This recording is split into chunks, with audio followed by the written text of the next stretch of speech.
everyone, it is time for our best movies of 2019. And before we get any complaints, this is the best movies we watched in 2019, not the best movies that came out in 2019. And first and probably best is Jojo Rabbit. This movie was everything you thought it was going to be and so much more, because it was not only like hilarious, it was also very heartfelt, and you watched Taika Waititi be Hitler.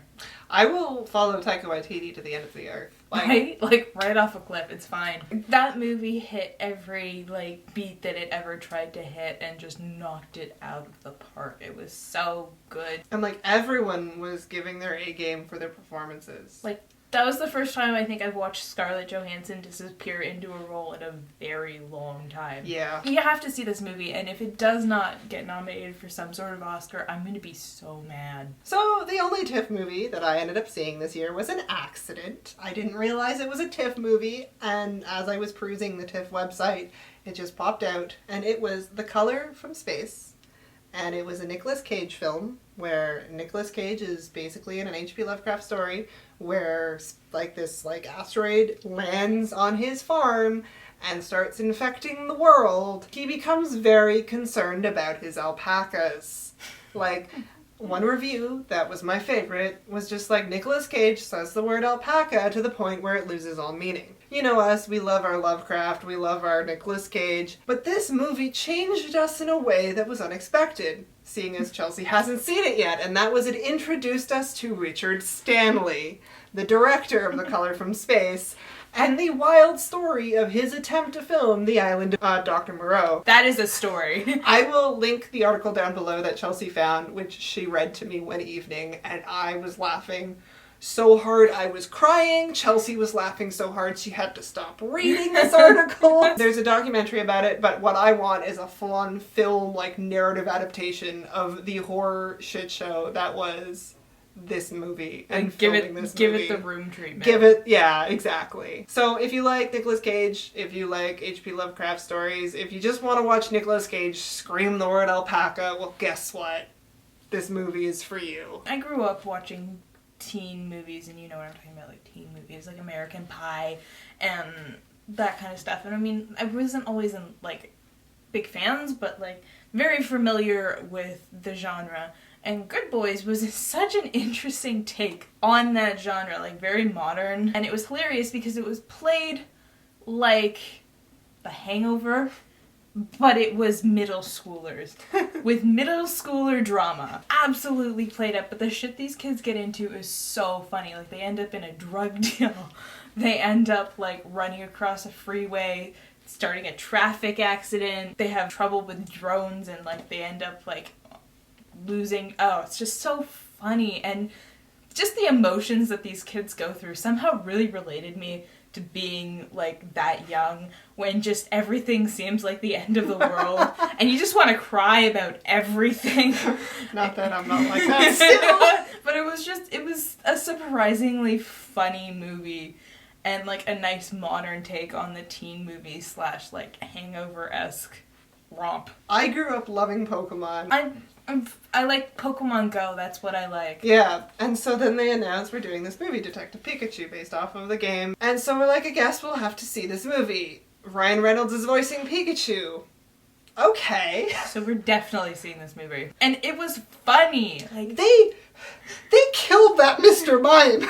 They were threatening it, and then they accidentally murdered it. They were sitting in this theater, and I'm just like, some of the shit Ryan Reynolds said as Pikachu was just amazing. It was just so funny. Mm-hmm. Just letting him riff. Clearly that's all we need to do for movies these days, is just Ryan Reynolds.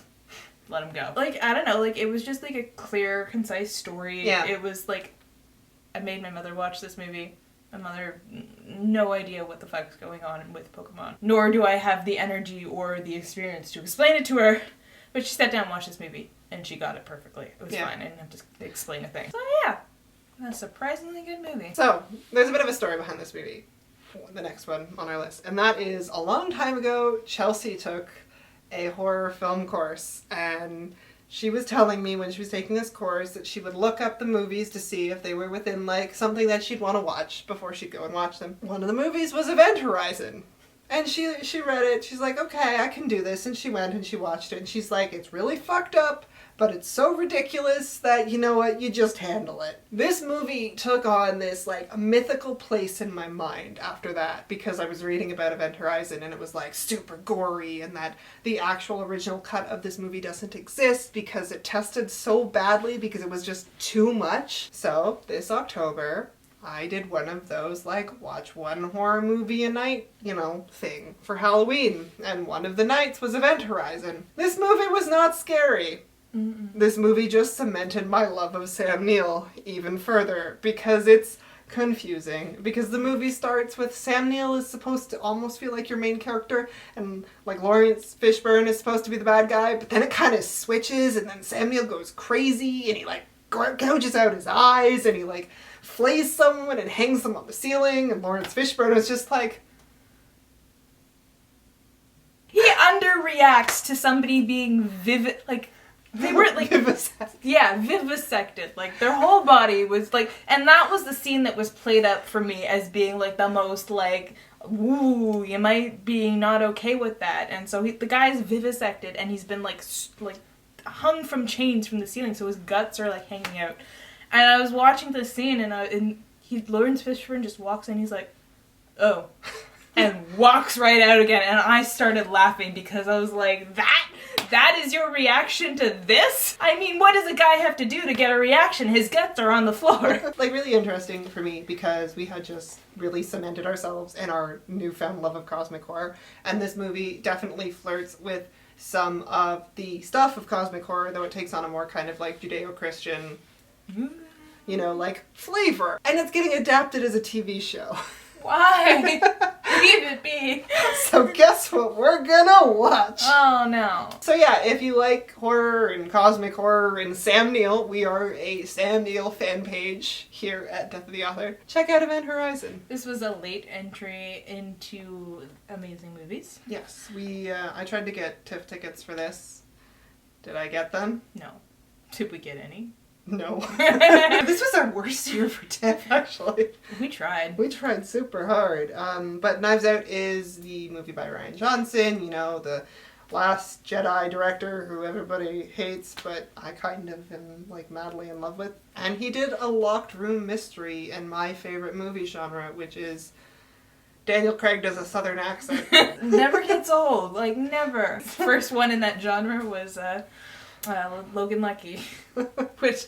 Love that movie too. So Knives Out is a locked room mystery where our southern accent bearing Daniel Craig is trying to figure out who murdered the family patriarch played by Christopher Plummer. It was so cute. It was so good. Like, everybody was having the time of their fucking lives in this goddamn movie. Like, just Daniel Craig was living. The main actress was just doing her thing. Chris Evans was allowed to play an asshole. And he did such a good job. Let Chris Evans play more assholes 2020. We don't really see many original stories anymore. It's just mostly adaptations or remakes or continuations. So it's kind of nice to go into a movie and, like, know absolutely nothing. Yeah, exactly. You're just like, I'm just here for a good time, and then they gave it to you. And, like, the dialogue was great. It was super pretty to look at. Just, like, it's hard to talk about because you don't want to spoil anything. Everything about this movie was well done. Yeah. It's still in theater. It's been hanging on, okay? Cats, in and out. They were like, let's out. Knives Out has been in theaters for like 3 months, and they're like, no, people are still seeing it. So I'm hoping this movie does well, too, like, Oscar-wise. This list has been kind of long. We're kind of sorry about it, but not really. So if you want to find out the rest of the movies that we absolutely loved in 2019, please check out part 2.